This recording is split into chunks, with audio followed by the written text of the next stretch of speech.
নমস্কার বন্ধুরা, খাই খাই অনু রান্নাঘরে নতুন একটা পর্বে আপনাদের সবাইকে জানাচ্ছি অনেক স্বাগত।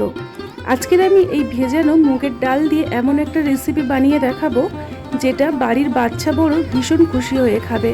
একদম নতুন পদ্ধতিতে তৈরি করব। যখন বাড়িতে মাছ মাংস কিছুই থাকবে না বা সবজি থাকবে না, ডাল যদি থেকে থাকে শুধুমাত্র ডাল দিয়ে এই রেসিপিটি বানিয়ে দেখতে পারেন। রেসিপিটি তৈরি করার জন্য ডালটাকে আমি প্রায় 1.5 থেকে 2 ঘন্টা ভিজিয়ে রেখেছিলাম। এখন ডালটাকে প্রথমে আমাদেরকে বেটে নিতে হবে। বাটার জন্য আমি একটা মিক্সিং জার ব্যবহার করছি, আপনারা চাইলে শিলেও বেটে নিতে পারেন।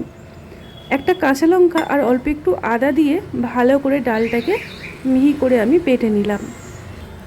এখন এর মধ্যে আমি কিছু উপকরণ অ্যাড করব। সবার প্রথমে সামান্য পরিমাণে হলুদ গুঁড়ো, অল্প একটু কাশ্মীরি রেড চিলি পাউডার, আর দিয়ে দিলাম 1/2 চামচ পরিমাণে ভাজা জিরে গুঁড়ো, অল্প একটু হিং, আর দিয়ে দিলাম চিনি আর লবণ। দিয়ে খুব ভালো করে ডালটাকে মোটামুটি সব কিছুর সাথে মিশিয়ে নিতে হবে। ডালটাকে একটু টেস্টি করার জন্য আমি এই মশলাগুলো ব্যবহার করছি, আপনারাও ব্যবহার করে দেখবেন, ভীষণ টেস্টি হয়। তো ডালটাকে আজকে রেসিপির জন্য এইভাবে তৈরি করে নিলাম।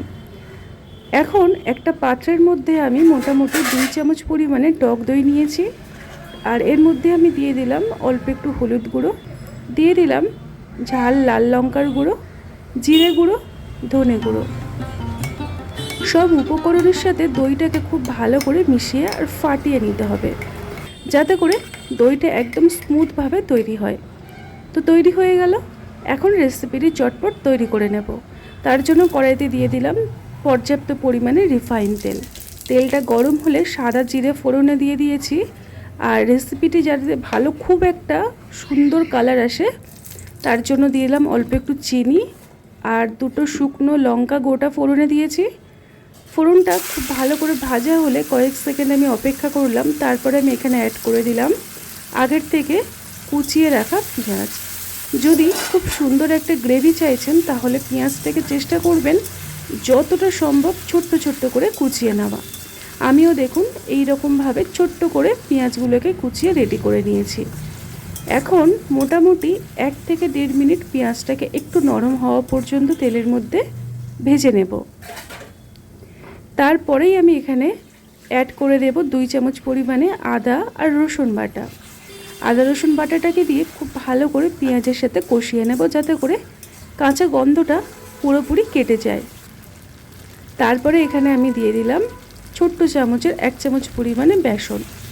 এই রান্নাটাতে গ্রেভিটা একটু খুব সুন্দরভাবে তৈরি করার জন্য আমি এখানে বেসন ব্যবহার করলাম। বেসনটাকে ভালো করে তেলের মধ্যে একটু ভেজে নিতে হবে, যাতে করে কাঁচা গন্ধটা একদমই কেটে যায়। আমি এখানে মোটামুটি 1 থেকে 2 মিনিট কম আঁচে ভালো করে ভেজে নিয়েছি।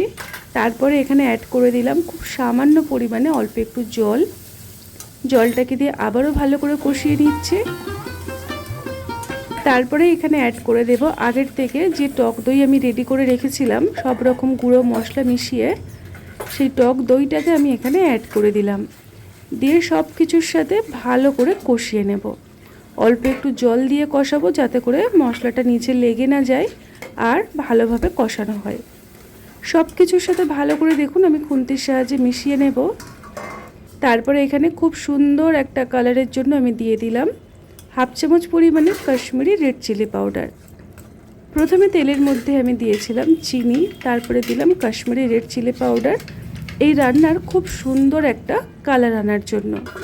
ঢাকনা দিয়ে কিছুক্ষণ অপেক্ষা করব, যাতে করে মশলাটা ভালো করে কষানো হয়। আমি মোটামুটি 1 থেকে 1.5 মিনিট ঢাকনা দিয়ে রেখে দিয়েছিলাম। তারপরে দেখুন কত সুন্দরভাবে তেলটা মশলার থেকে আলাদা হয়ে গেছে। এইভাবে একটু সময় নিয়ে সব কিছুকে ভালো করে কষিয়ে নিয়ে তারপরে এখানে দিয়ে দিতে হবে পর্যাপ্ত পরিমাণে উষ্ণ গরম জল। গরম জলটা দিলে রান্নার স্বাদটা একই রকমই থাকবে, তার সাথে খুব তাড়াতাড়ি কিন্তু ফুটতে আরম্ভ করে দেবে, মানে রেসিপিটি তাড়াতাড়ি তৈরি হয়ে যাবে। আমি এখানে মোটামুটি বড় গ্লাসের 1 গ্লাস পরিমাণে উষ্ণ গরম জল দিলাম, স্বাদ মতো লবণ দিয়ে ওপরে একটা এইরকম ছিদ্রযুক্ত থালা বসিয়ে দিয়েছি। এখন এই থালার মধ্যে অল্প একটু সাদা তেল ব্রাশ করে নেব। রেসিপিটি এখনও পর্যন্ত যদি দেখে থাকেন তাহলে আপনাকে অসংখ্য ধন্যবাদ ভালো লাগার জন্য। ভালো লাগলে বন্ধুরা রেসিপিটি শেয়ার করতে পারেন আর চ্যানেলটিকে সাবস্ক্রাইব করে নিতে পারেন এই রকমই নিত্য নতুন ঘরোয়া রেসিপি পাওয়ার জন্য। এখন আমি ওপর থেকে ছোট্ট ছোট্ট করে ডালের বড়া স্টিম হওয়ার জন্য রেখে দেব। অনেক সময় দেখবেন বাড়িতে মাছ, মাংস, ডিম অনেক থাকেই না। তো যদি টেস্টি রেসিপি তৈরি করতে চান তাহলে মুগের ডাল বা যে কোনো ধরনের ডাল দিয়ে এই রেসিপিটি কিন্তু চটপট তৈরি করে নিতে পারেন।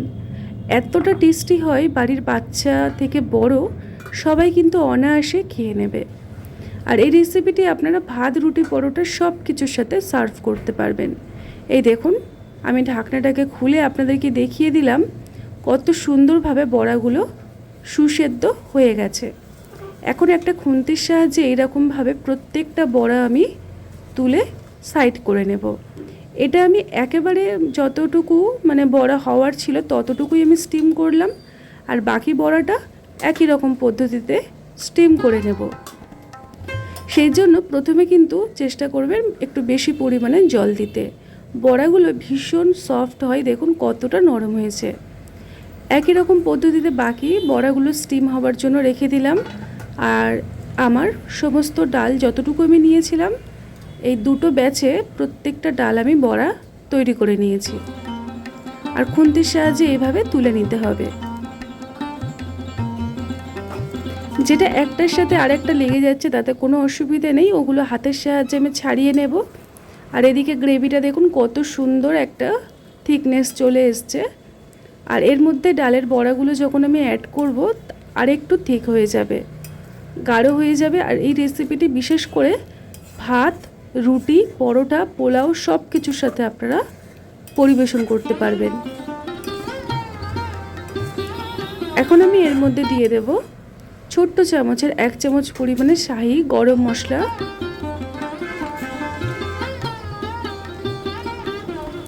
গরম মশলাটাকে দিয়ে ভালো করে আমি সব কিছুর সাথে মিশিয়ে নেব। একঘেয়েমি ডাল যদি রান্না করে থাকেন তাহলে প্লিজ এইরকমভাবে একবার ডাল রান্না করবেন, দেখবেন ভীষণ ভালো লাগে। ঢাকনা দিয়ে মোটামুটি 1 মিনিট আমি ভালোভাবে ফুটিয়ে নেব, তাতে করেই রেসিপিটি কিন্তু আমাদের একেবারে হয়ে যাবে।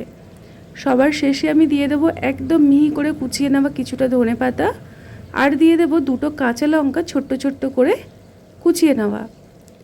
রেসিপিটি এতটা টেস্টি হয় বাড়ির বাচ্চা বড় সবাই আপনার থেকে চেয়ে চেয়ে খাবে। এমনকি আপনারা কিন্তু শুধুও খেতে পারবেন, এতটা ভালো লাগে। আজকের আমার মুগের ডালের এই দুর্দান্ত স্বাদের রেসিপিটি একদম তৈরি হয়ে গেছে। এখন আমি ঢাকনা দিয়ে রাখবো, তারপরে একটা পাত্রে গরম গরম পরিবেশন করে নিয়ে ফিরে এলাম। তো বন্ধুরা দেখুন কতটা টেস্টি হয়েছে আজকের আমাদের মুগের ডালের এই দুর্দান্ত স্বাদের রেসিপিটি। আশা করছি আজকের রেসিপিটি আপনাদের ভীষণ পছন্দ হয়েছে। যদি পছন্দ হয়ে থাকে তাহলে বন্ধুবান্ধবদের মধ্যে শেয়ার করে সাথে থাকবেন। আজকের মতো এই পর্যন্ত, টাটা।